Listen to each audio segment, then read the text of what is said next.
Bienvenue à Sainte-Marie-Salomé.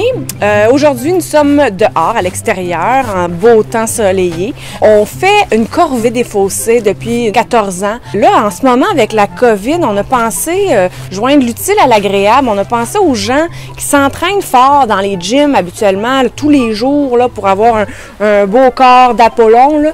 Donc, on s'est dit, on va transformer l'activité de la corvée des fossés en activité gym extérieure. Donc, on vous invite à cette nouvelle activité qui s'appelle la randonnée des sentiers.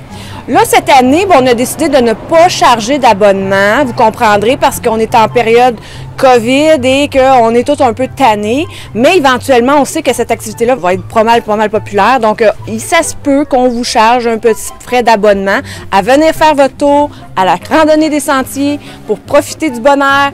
Les sentiers, vous avez, on a différents circuits. On a des circuits débutants, on a des circuits intermédiaires, professionnels. Même, il y en a qui c'est quasiment des sentiers CrossFit, là. Sainte-Marie, vous allez voir, comparé au parc dans Charlevoix, le sentier des Hautes-Gorges, c'est rien. Vous n'avez pas le droit de cueillir là-bas. Nous autres, vous avez le droit de cueillir, même qu'on vous encourage fortement à cueillir. On a 3 types de canettes. On a les canettes normales, on a les canettes écrasées, puis on a les canettes déchiquetées. Les canettes déchiquetées, ça, c'est parce que, vous savez, le ministère des Transports, il ne veut pas qu'il y ait de fleurs sur le bord des chemins. Ça fait qu'il fauche, puis il se trouve à déchiqueter les canettes.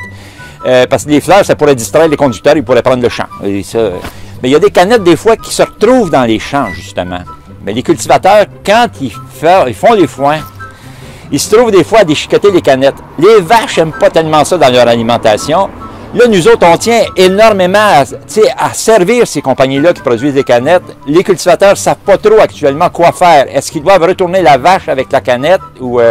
parce que ça demande un travail assez extrême quand la canette est dans le ventre de la vache, elle est morte, on ne sait pas trop quoi faire avec ça. Si vous avez des suggestions, gênez-vous pas, hein, on est ouvert aux suggestions. Pour ce qui est des contenants de restauration rapide, ils vous donnent le contenant, mais ils s'attendent à ce que vous soyez super gentil et que vous mettiez ça à la place où est-ce que ça va. Hein. Nous autres, on s'est dit, si vous en ramassez beaucoup, là, vous peut-être les rapporter là-bas, puis ils vont dire « Hey, mais ce monde-là, ils sont donc bien gentils, c'est vraiment les clients idéaux, ils vont peut-être vous donner des repas, on ne sait pas. » On est une municipalité d'avenir. Vous allez découvrir le contact entre l'humain et la nature. Puis on fait des trouvailles, vous allez être ébahis. Tout le monde va vouloir venir. Là, c'est gratuit pour le moment vous inscrire, là, mais dans les années subséquentes, on pense sérieusement, lors de la 5e vague, 8e vague, on va charger des inscriptions. Inscrivez-vous d'avance, même si vous pourriez déjà commencer à vous inscrire cette année pour l'an prochain. Savez-vous la consigne, la façon dont ça fonctionne? Ils vous vendent de la bière, OK? Mais ils vous prêtent le contenant. Celui qui fait le contenant, il veut le revoir. Ils aiment le contenant, entendez-vous? S'ils mettent une pièce, tout le monde les ramènerait. Si on a des consignes à 1 $ et que les gens commencent à faire très attention à leurs déchets, vous comprendrez que notre randonnée des sentiers, il n'y aura plus grand-chose à ramasser. Donc là, ce que je vous ai dit, c'est dépêchez-vous. Profitez-en pendant qu'il y en a. Il n'y en aura pas pour longtemps, j'espère. Je tiens à souligner le travail des bénévoles depuis près de 14 ans qu'on fait la corvée ici à Sainte-Marie-Salomé. Vous n'avez pas de frais d'abonnement, c'est gratuit.